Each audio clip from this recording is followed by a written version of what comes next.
La forêt, au cœur de nos contes et légendes, de nos balades et sorties, elle est présente dans nos vies dès notre petite enfance. Mais connaît-on réellement celle qui recouvre un tiers du territoire wallon ?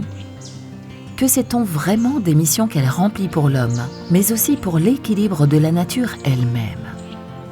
4 professionnels passionnés nous emmènent avec eux en forêt pour nous en faire redécouvrir son identité, ses rôles et certains enjeux qui la traversent. C'est un écosystème complexe, que ce soit au niveau du sol, au niveau des racines, au niveau de la concurrence qu'il peut y avoir entre les arbres. Il y a 100-200 ans, on était beaucoup en forêt, alors on allait faire pâturer nos animaux, récolter la moindre branche pour se chauffer. On a dû un peu cadenasser ça pour éviter le pillage de la forêt, donc petit à petit elle a pu se régénérer. La forêt a tellement de liens avec tout le monde à tout niveau. On doit s'entendre pour utiliser ce bien, il n'appartient pas à quelqu'un, il appartient à tout le monde. Et le forestier se remet toujours en question par rapport à des scénarios, on va dire, de gestion pour l'avenir, parce que qui sait vraiment de quoi demain sera fait ?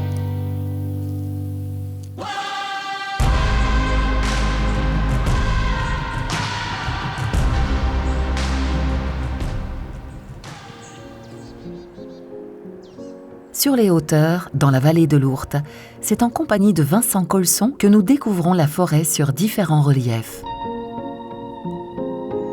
Une forêt de plateau davantage dédiée à la production, des arbres dans un relief plus pentu, jouant là un rôle de protection pour les sols et, tout en bas, au bord de l'eau, la zone boisée se transforme en une sorte de corridor écologique tout en protégeant les berges de la rivière et en aidant à absorber les crues. Notre guide du jour nous raconte aussi le lien peut-être moins évident entre les forêts et le cycle de l'eau, dont elle s'avère être un maillon important. La forêt, c'est une sorte de couverture du sol. Quand on a des épisodes pluvieux importants, quand il y a des risques de crues, etc., la forêt va avoir un rôle de bouclier. Elle va un effet de rétention de l'eau sur des sols qui sont couverts de végétation, de bois morts et autres, qui vont à la fois ralentir l'écoulement des eaux vers les cours d'eau, donc avec un effet bénéfique pour éviter ou limiter du moins les inondations, les crues, et puis aussi d'alimentation des nappes phréatiques. Et rappelons qu'en forêt, il n'y a pas d'engrais, il n'y a pas de pesticides, donc c'est aussi une eau, de qualité qui pénètre dans les nappes phréatiques.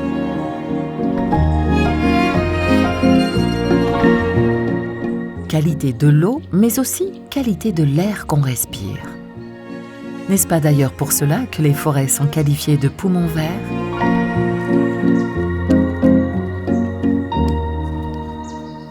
L'arbre a ce pouvoir énorme de pouvoir stocker le carbone de l'atmosphère pour en faire du bois. Et donc finalement, la forêt, plus elle produit, plus elle grandit, plus elle va stocker du carbone. Et puis il y a la question de comment le stocker dans le temps. On prélève certains arbres, à ce moment-là on peut faire des constructions en bois, on peut faire quantité d'usage avec le bois, donc là on stocke plus ou moins durablement du carbone dans un matériau qui est durable, qui a plein de vertus. Et donc cette façon de stocker le carbone dans le temps est au bénéfice finalement de tout le monde. Et là la forêt, et les plantations à vocation peut-être plus productive ont un rôle important, mais stocker du carbone dans du bois mort au sol aussi a un rôle tout aussi intéressant.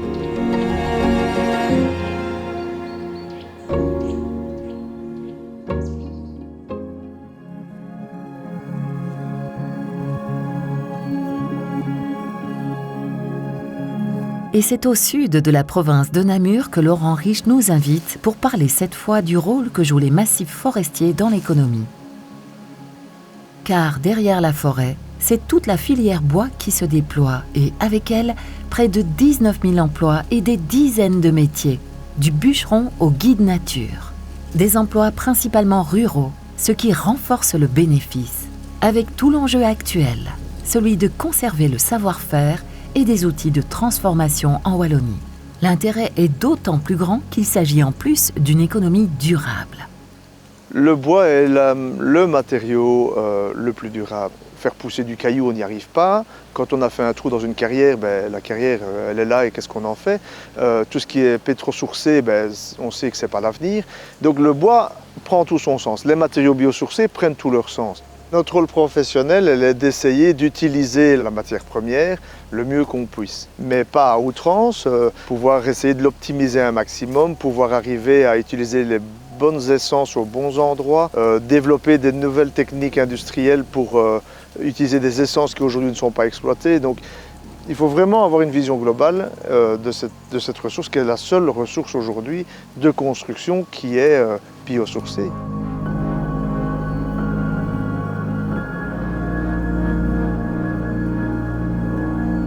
On a un rôle sur notre sol, on a un rôle social et tout ça doit faire sens. Un entrepreneur souvent est imaginé comme quelqu'un qui veut faire du profit à tout prix. Alors je ne dis pas qu'il n'y en a pas, hein, il y en a certainement, mais il y a aussi plein d'entreprises qui savent que leur ressource elle est précieuse, qui savent qu'il faut l'optimiser, qui savent que l'emploi local est important et c'est toute cette synergie qui fait qu'on arrive à du sens. Et c'est clair que nous, étant d'origine paysanne et d'avoir monté petit à petit dans le côté plutôt industriel, on va dire, on ne doit jamais oublier d'où on vient, on doit savoir que tout ça est précieux et que tout ça a de l'importance et qu'il ne faut pas la galvauder juste pour faire de la rentabilité. Le côté économique, il est toujours important, hein. Mais quand on arrive à matcher des données environnementales avec des données financières et dire que l'un ne va pas sans l'autre, là on commence à avoir des raisonnements qui ne sont plus vraiment liés au rendement et l'argent. Les forêts, aujourd'hui, sont vraiment le poumon de la vie, en fait. Donc on doit en prendre soin.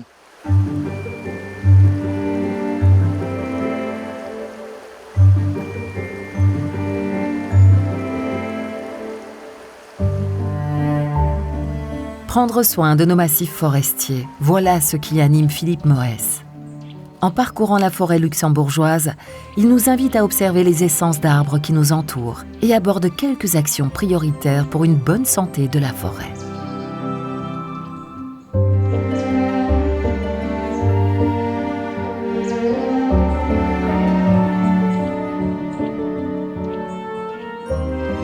Je crois qu'il faut agir avec beaucoup d'humilité.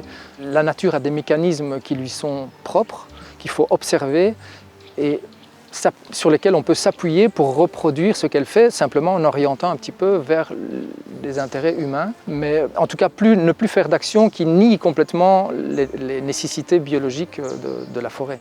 La forêt, par exemple, elle ne fait jamais de monoculture, ça n'existe pas. Il y a toujours un mélange d'essences. Les mélanges d'essences sont super importants. Or, on constate qu'il y a plus de 50% de la forêt, voire 60% de la forêt wallonne qui est constituée de une ou deux essences.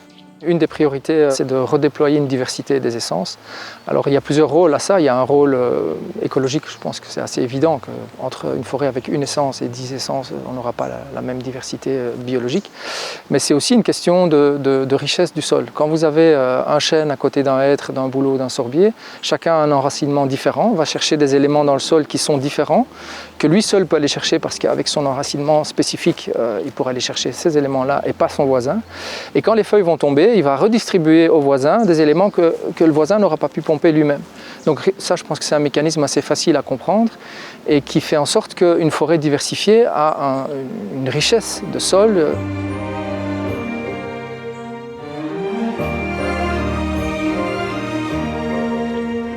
Une autre chose, c'est qu'on voit avec le changement climatique que beaucoup d'essences sont en difficulté et que si on utilise toujours les mêmes arbres partout comme on l'a fait pendant plus d'un siècle, voire plusieurs, on met tous ses œufs dans le même panier et si le panier tombe, on va tout perdre d'un seul coup.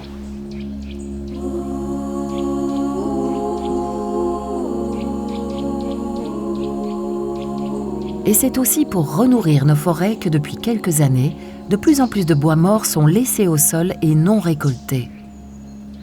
Les bois offrent ainsi un habitat à de nombreuses espèces et sont aussi un formidable engrais pour le sol.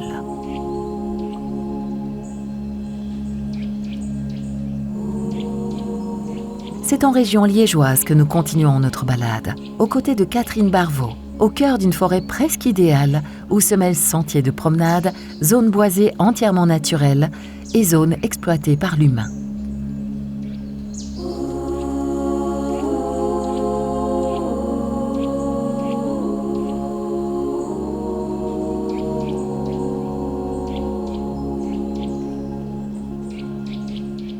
Il y a parfois l'intérêt de couper un arbre et il y a parfois l'intérêt de ne jamais le couper. Et donc je m'explique, il peut avoir un intérêt de couper un arbre parce qu'on va donner plus de lumière à un autre arbre qui est juste à côté, qui a un avenir très prometteur pour faire des magnifiques planches, meubles. Il y a certains arbres qui sont plus petits mais qui vont pouvoir également mettre en lumière d'autres et en plus on va pouvoir fournir du bois de chauffage. Il y a des arbres qu'on va par contre devoir couper parce qu'ils présentent un risque pour la circulation. Donc là, voilà, on va le couper. Des fois, on va le couper, on le laissera même sur place. Pour le bois mort au sol, ça dépend un peu des cas.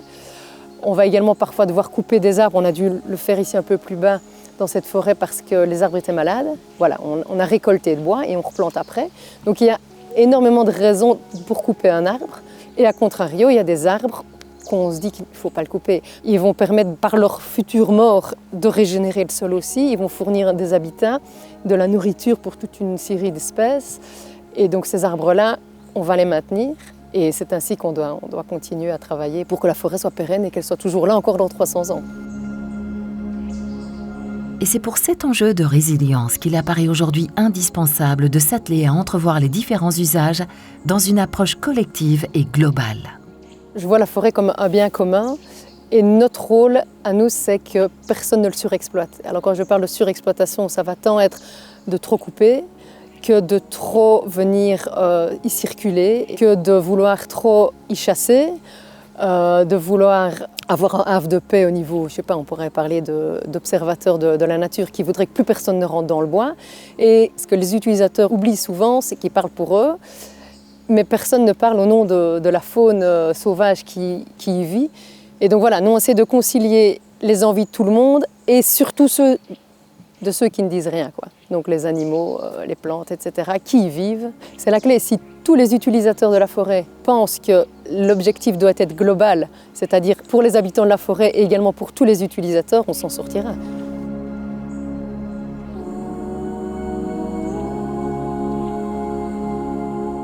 Les forêts nous survivront, alors elles seront peut-être plus comme on les voit, elles ne fourniront peut-être plus tous les services qu'elles fournissent pour le moment. Si on l'exploite trop dans tous les sens du terme, elle va devoir s'adapter. Il y a des espèces qui vont sûrement disparaître parce qu'elles ne seront plus adaptées au futur climat, mais elles seront là.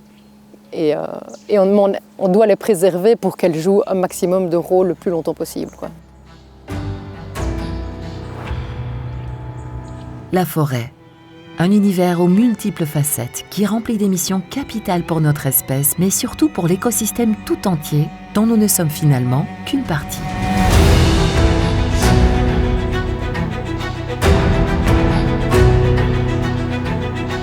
Les forêts nous dépassent, et si leur temps est bien au-delà des humains, il paraît essentiel que notre bref passage n'entrave pas leur durabilité et leur existence.